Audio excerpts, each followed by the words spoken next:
Welcome to the Slop Temple. We pray this video helps.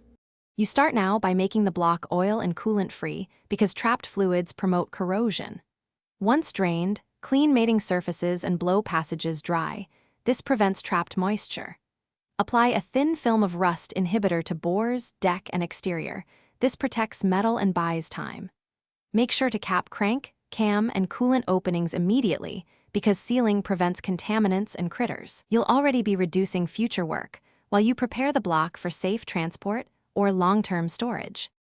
Once the inhibitor is applied, set the block on a stable pallet or stand supported at the main caps so the crank and bore alignment stay true. Then wrap it in VCI film or heavy plastic and add 1 to 2 desiccant bags per cubic foot to control humidity. This reduces condensation and rust risk. Make sure to coat journals with 0.5 to 1 mm of grease and plan to rotate the crank monthly so the protective layer never sits in one place and hides corrosion.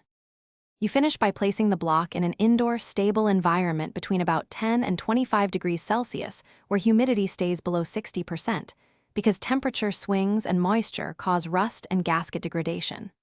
Label the block with date, inhibitor type, and a next inspection date so future work is straightforward.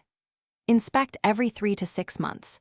If you find surface rust or condensation, remove wrapping, dry surfaces. Reapply rust inhibitor, replace desiccants, and reseal. This simple check keeps. Thanks for watching. Consider subscribing if we helped you.